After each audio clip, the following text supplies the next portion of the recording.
Bonsoir et bienvenue sur Parlons Cinéma, animé par Sacha et moi-même. Salut. Ce soir, nous allons vous parler de A Beautiful Day, qui a été réalisé par Lynn Ramsay, cinéaste britannique, qui avait auparavant réalisé We Need to Talk About Kevin, qui était sorti, je crois, il y a 5 ou 6 ans. Voilà, donc on va pas trop vous parler pour le moment du film, de ce que ça raconte. Simplement, je pense qu'on peut un petit peu, tu veux peut-être commencer à en parler, Sacha ? Avant de rentrer vraiment dans le vif du sujet, on va peut-être se donner notre avis un peu global. Ouais. Alors moi j'ai vraiment beaucoup aimé. Surpris par la durée du film, il dure que 1h30 générique compris. Donc pour ce genre de film, c'était vraiment une surprise. Le film s'est vraiment arrêté et je me suis dit, vraiment, c'est si court que ça. Donc vraiment intéressant de prendre cette durée-là pour un film de ce genre-là. Et finalement, même c'était suffisant. Je pense qu'il fallait pas aller plus loin. C'était très bien que ça s'arrête comme ça. Joaquin Phoenix est juste encore une fois exceptionnel. Il arrive encore à aller chercher dans un registre de jeu dans lequel on ne l'avait jamais vu jusque-là. Et moi, il m'impressionne. Et encore une fois, même si le travail de réalisation, je trouve vraiment hyper bien fait, Joaquin Phoenix porte le film pour moi à 100%. Voilà. Ouais. Pour la vie un peu globale. Alors c'est intéressant ce que tu dis parce que justement, moi j'y ai vraiment vu un film performance de la part de Lynn Ramsay par rapport à Joaquin Phoenix. On sent vraiment le film presque calculé pour les Oscars ou pour le prix d'interprétation masculin qu'il a reçu d'ailleurs à Cannes, en parlant de Joaquin Phoenix. Alors écoute, moi ce que j'en ai pensé, j'ai trouvé ça vraiment bien réalisé. Je trouve que vraiment il y a un montage son, une fluidité du montage et un côté très immersif qui rapproche un peu le film d'ailleurs de l'expérience de cinéma pur. D'ailleurs c'est presque une proposition, j'y ai pas vraiment vu de scénario vraiment lisible au sens vraiment précis du terme. Ouais, bien sûr. Après, pendant une bonne partie du film j'ai trouvé ça vraiment assez maîtrisé, assez fluide. Et je trouve que ça tient sur la longueur de manière assez admirable. Après, moi, ce que je reproche vraiment à Lynn Ramsay, bon, déjà, le problème, c'est qu'on a vachement comparé A Beautiful Day à Taxi Driver. J'ai vu ça, ouais. Voilà, en sachant que pour moi, c'est même vraiment... sur la promotion même du film, voilà, mais sur les affiches, etc. Ça a été mis en avant. Sur la promotion, et je trouve que après c'est qu'un détail, hein, c'est pas forcément... Je dis pas que le film est phagocyté complètement par ça, mais on sent vraiment qu'ils ont voulu montrer l'équivalent contemporain de Taxi Driver. Et je voulais justement profiter de l'émission pour parler de ça, et pour un peu étendre la discussion sur autre chose. C'est que je trouve que le A Beautiful Day est symptomatique complètement de ce qui se passe aujourd'hui dans le cinéma américain. C'est qu'en fait les films des années 70 auxquels appartenait Taxi Driver étaient très écrits, très construits, et qu'il y a beaucoup moins ce côté millefeuille. Il y a vraiment ce côté agencement en millefeuille dans les films des années 70-80 qu'on retrouve de moins en moins, voire très rarement dans le cinéma d'aujourd'hui, qui est plus proche de l'expérimental, où on part sur une forme très chiadée, très élaborée, très maîtrisée, et où en même temps on ne voit pas du tout cette charpente narrative très structurée avec différents degrés de lecture. Là j'ai eu l'impression, à un moment je me suis dit, j'ai compris, hein, j'ai été preneur, hein, je trouve que Joaquin Phoenix effectivement est très très bon, cette espèce de brute épaisse comme ça, un peu urbaine, un peu une sorte d'ours mal léché qui est très impressionnant de le voir comme ça. Il est incroyable. Mais voilà, ce que je reproche, là où je trouve que le film pêche, même si j'ai bien aimé, je trouve qu'il y a vraiment ce côté symptomatique d'aujourd'hui des films américains, et même pas que américains, même mondiaux, où il y a cette espèce d'idée initiale, d'idée d'original très intéressante et même souvent passionnante et assez prenante, qui se perd de petit à petit au fil du film, qui se perd vers un côté un peu désagrégé, où on voit plus tellement où mène le scénario, vers quoi ça mène, un côté absurde, un côté un peu surréaliste, un côté un peu onirique. Et c'était un peu d'ailleurs le cas dans Mise à mort du cerf sacré dont on a parlé la semaine dernière. C'est vrai. Il y a ce côté vraiment, une sorte de blougui-blougga comme ça, de méli-mélo comme ça, où on voit pas trop où le cinéaste veut en venir. Là en l'occurrence la cinéaste.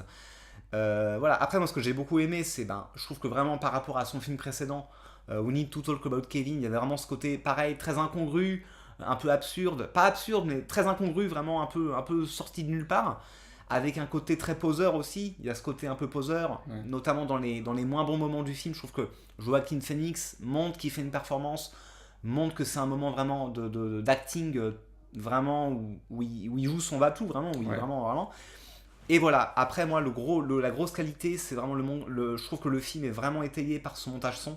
Ouais, Ils c'est vrai. s'y sont vraiment très bien pris et pour le coup je trouve que la musique de Johnny Greenwood, qui m'a d'ailleurs rappelé celle qu'il avait faite pour There Will Be Blood de Paul Thomas Oui, Anderson. oui. Ah, d'accord, c'est lui. Ouais, Ok. c'est lui, ouais. Ok. Qui est je crois que c'est un du groupe de Radiohead, il me semble. D'accord. Je crois Ok, que c'est le bah, guitariste de alors, Radiohead, il me semble. Ouais, ok. ouais.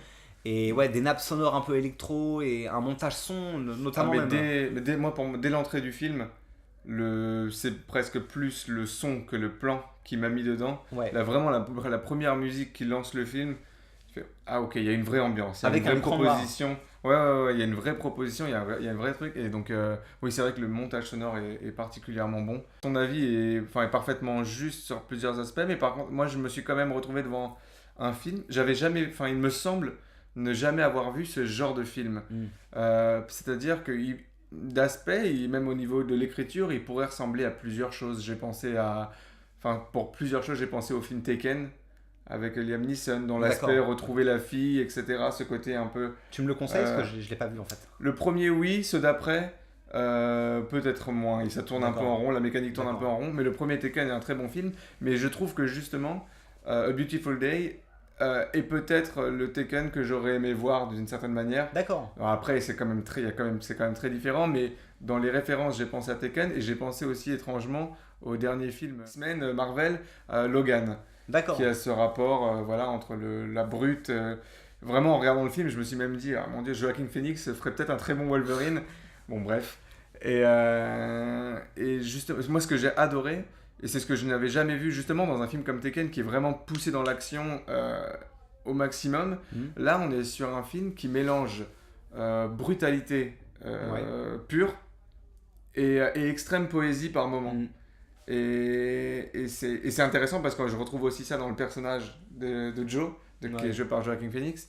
Voilà, cette confrontation entre la brutalité du personnage et en même temps son côté plus...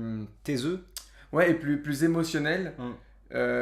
Mais qui est parfois, donc on le sait pas trop, mais vous verrez dans le film, plutôt lié à sa folie. On sait plus trop où est sa folie et où est sa cohérence. On se perd un peu là-dedans.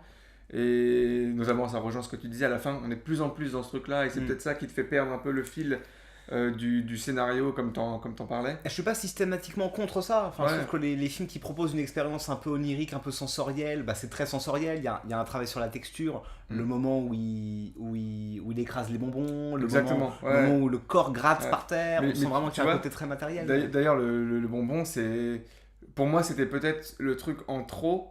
Ouais. Mais qui exprimait un peu ce que je viens de dire, c'est-à-dire c'est le mec brutal qui tue des gens, qui mange des bonbons. Ouais. Son truc, c'est de manger des bonbons, et ça, on l'a vu dans d'autres films, ce côté du personnage un petit peu sombre, un petit peu qui représente le mal, on va dire, et qui va avoir un côté plus doux. Et ça se retrouve même à plusieurs moments dans le film, au-delà du bonbon, notamment un moment où, sans spoiler, il y a la musique qui se lance, et voilà, bref. Ceux qui auront vu le film comprendront, il y a une musique qui se lance, et il y a une espèce de jeu avec un autre acteur. Il y a plein de moments comme ça, presque incongrus, où on voit pas tellement le sens rationnel du film. Et je suis pas contre, simplement, je déplore le fait qu'aujourd'hui, il y a de moins en moins de films. Après, c'est une autre époque, c'est pas le même cinéma, mais c'est vrai qu'il y avait quand même des charges narratives dans les années 70-80, dans le cinéma du Nouvel Hollywood notamment, dont appartenait Taxi Driver, qui était quand même beaucoup plus costaud. Ouais, non, bien sûr, mais je trouve que en fait. Dans ce film-là, ça se pardonne par justement cette folie que peut avoir le personnage de Joe. Et donc du coup, c'est ça qui est intéressant, c'est que elle peut se permettre de faire ça, parce que justement, à plusieurs moments, on sait que Joe est un personnage dérangé, et que du coup, bah, un fou, c'est un fou, et c'est ça qui est beau aussi. On sait jamais dans le film si ce mec-là est un véritable héros, ou si c'est juste un grand malade. J'ai lu un article qui dit que Lynn Ramsay parle de Joaquin Phoenix comme le second réalisateur du film. D'accord. Et apparemment, il est hyper investi, bon, ça, de toute façon, et dans le personnage, et dans l'histoire, et dans la réalisation du film de manière générale. Et voilà, moi je trouvais que ça se ressentait vachement, et que du coup, il y avait toujours ce parallèle entre son personnage, sa folie, et toute la mise en scène, et tout ce qu'il y avait autour, les jeux avec les autres personnages, les jeux avec le système de bonbons, etc.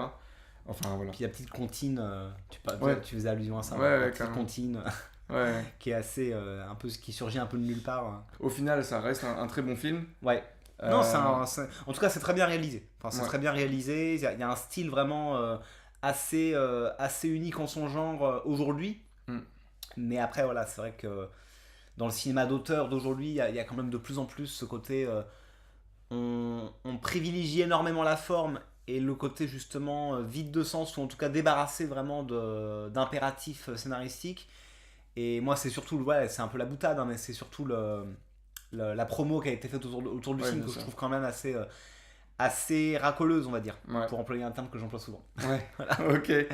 En tout cas, donc si tu veux conclure avec ton avis un peu global sur ouais. enfin, les conseils que tu pourrais donner aux gens Ouais. pour aller voir ce film ou pas. Alors, si je peux vous conseiller, si je peux vous donner des informations pour vous conseiller le film, je vous dirais aller le voir surtout pour la prestation de Joaquin Phoenix, Je qui suis effectivement est assez impressionnante. Il mérite vraiment son prix dans l'interprétation masculine à Cannes.